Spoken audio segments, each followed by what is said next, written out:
Okay, so we are setting off in this very interesting Colorado. And first off, hey everyone, it's Ben Hardy here, and in today's video I'm going to be reviewing a very interesting Chevy Colorado with the Duramax diesel. And yeah, this is unlike anything you guys have ever seen on the channel. Before we get into this video though, a huge shout out and thank you to the Southtown Imports here in Sandy, Utah for giving me some time with this Colorado. This one is available for sale for the time being, so if you're interested, I'll include a link to their inventory in the description down below. If you have any questions or need any help whatsoever, just ask for Nick. They also have a bunch of other cool inventory like some new TRXs, a Wrangler 392, and they also sell the new Mitsubishi product as well. And then on a side note, if you want to save time, money the next time you purchase a car, link to my car buying guide in the description down below. Let's get into it.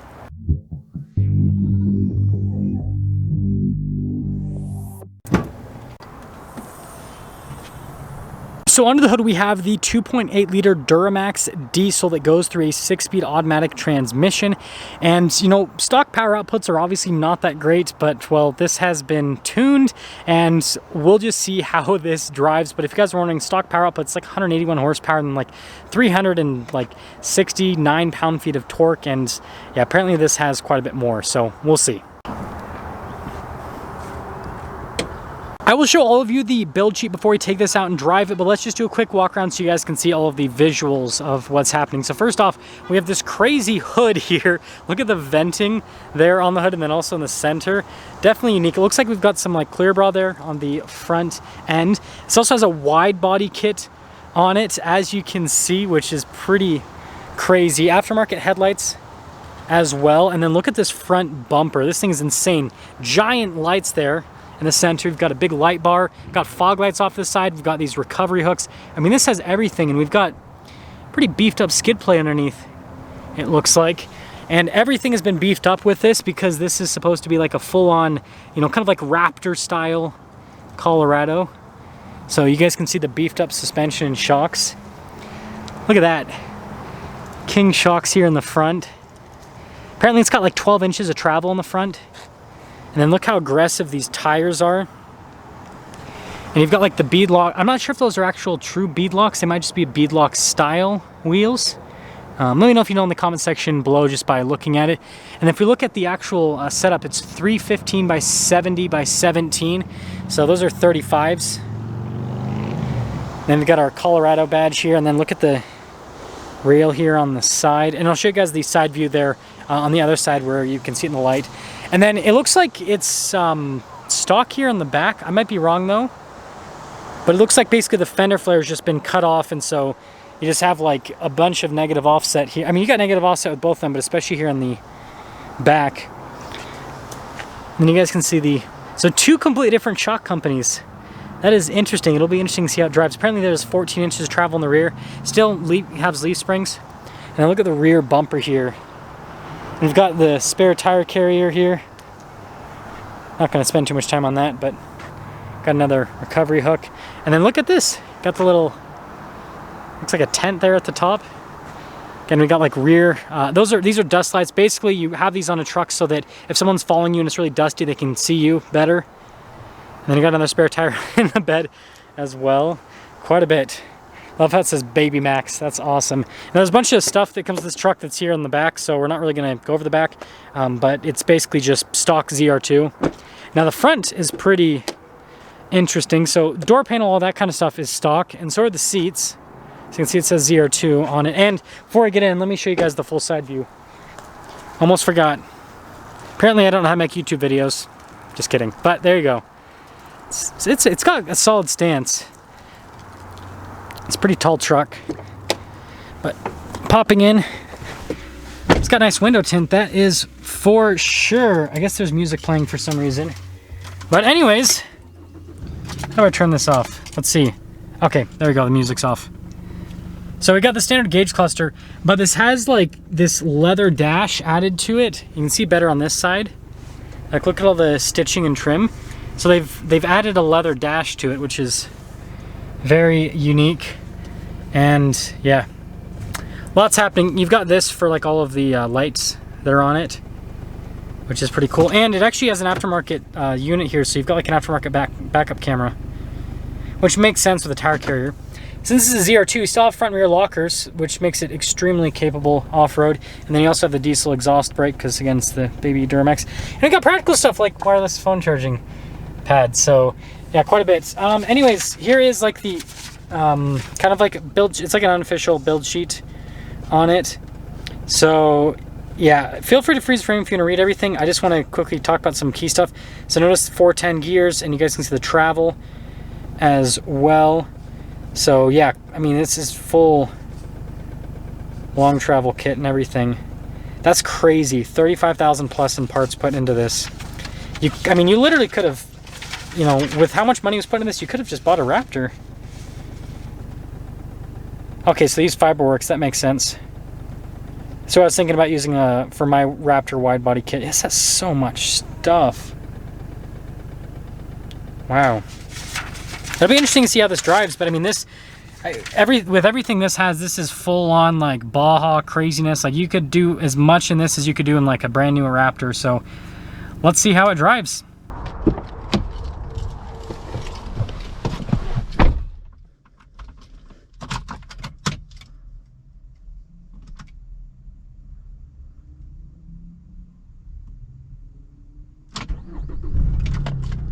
Okay, so we are setting off in this very interesting Colorado. And first off, visibility, it's good except for through the back. Obviously there's stuff in the back seat, but just that tent and everything. I feel like I can go through anything in this truck.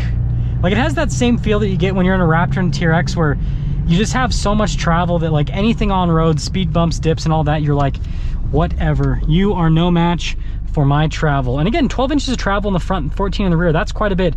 The new Raptor with 37-inch tall tires has 13 in the front and 14 in the rear. And so this with 35s is, you know, about the same travel amounts as, you know, the new Gen 3 Raptor with 37s. So that means that, yeah, it definitely can handle. That is for sure. Now let's see if we can actually move the 35s. That's what I'm interested to see. My goodness. Ooh, steering's kind of all over the place, that's for sure. That was a little bit nerve-wracking. That's a little bit. Am I in two-wheel drive? I just got to make sure. I can't remember where the I'm driving some. Okay, two-wheel drive's over here. Yeah, I'm in two-wheel drive. Yeah, it's definitely not stock when it comes to the power. That's for sure. That's crazy. This engine in like stock format is normally gutless, but man, I don't know how much this thing is pushing now, but boy, was that crazy.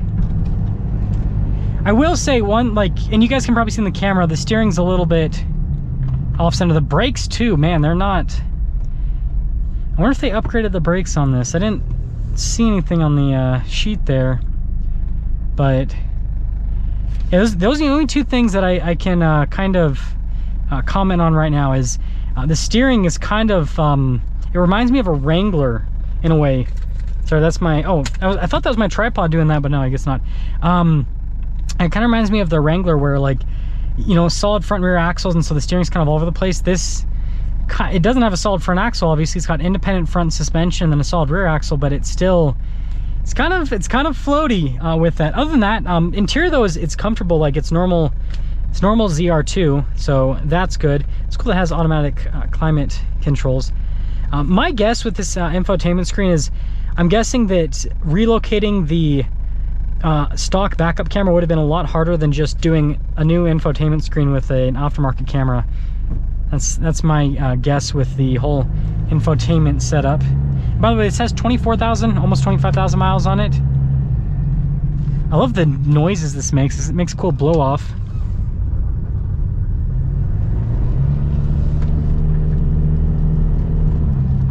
This is such an interesting truck. I've never driven anything quite like this before. It actually handles pretty well. So that's good. Oh goodness, people here in Sandy. Just pulling right out. Okay. Now, one thing I will say is, you know, this has like that whole tent setup, which is great if you're gonna camp and everything. But if you're not gonna camp, I would just get rid of it and then take it off. Not like throw it away, but like take it off and then that'd save weight in the back. So then your overall payload wouldn't be used up as much. And then, because it does kind of, well, actually there's a tire in the back. I was like, it's kind of knocking around, but it's not the tent, it's the tire. But yeah, still, my argument stands. You could take that off, that'd save you a little bit of weight with the truck. I'm not sure, like, it actually breaks the tires loose. What the heck? This is a crazy Colorado. I've gotten used to the steering now, so like it took me a second, and so now it's fine. It actually weights up. It's okay. Like I would actually be pretty comfortable taking this, you know, off road, going over bumps and everything. It's pretty solid. You can tell this thing doesn't want to be on road though. Like this is, you can drive this on road. It's fine. It's comfortable. But you can definitely tell this thing is like not happy until it's going over big bumps and everything. That's for sure. Yeah, it's like I reviewed a 911. I always refer back to this review because it's a really good example. I reviewed a 911 GT3 RS, and that car gave me the same feeling where like you could tell that that car was not happy on the road. It wanted to be on a racetrack. And that's how I feel with this Colorado is. You can just tell it wants to be out in the desert. Yeah. So when you floor it, the steering kind of like, I don't know what's happening, but the steering kind of, you gotta kind of pay attention to what's happening or it'll throw you off a little bit. Man, what to say about this? I love this thing. I love that this exists. I love that someone put, like, as the sheet says, $35,000 plus into a Colorado to turn this into a Baja machine. And it's a diesel too. Gosh, that's fast. This thing has no right to be that fast. That's the thing. I love that this exists. I don't know how to feel about it because it's like, it's so like single purpose. Like, yes, it has stuff like heated seats and it's got a radio and all that stuff. So like technically, yeah, I mean, compared to like some older cars, like this is pretty dang daily drivable. But like compared to like modern vehicles, this thing is, again, it's pretty purpose built. So like, I think the type of person, oh, you can actually see the torque and horsepower on the, okay, yeah, this thing's definitely pushing a lot more than, I'm gonna have to go maybe look back the video and see what happened. But anyways, this thing's awesome. If you want a crazy Baja Colorado that's already built, then check this thing out because this is fun. I don't think I'm ever going to be able to review anything like this ever again. So kudos to the original owner that did this build, and thanks to Southtown Imports for letting me drive this crazy truck. That's because something's up with our video on this Colorado. Again, a huge shout out and thank you to the Southtown Imports for giving me some time with this Colorado. Check out the inventory in the description down below. Ask for Nick if you have any questions. I'll see you.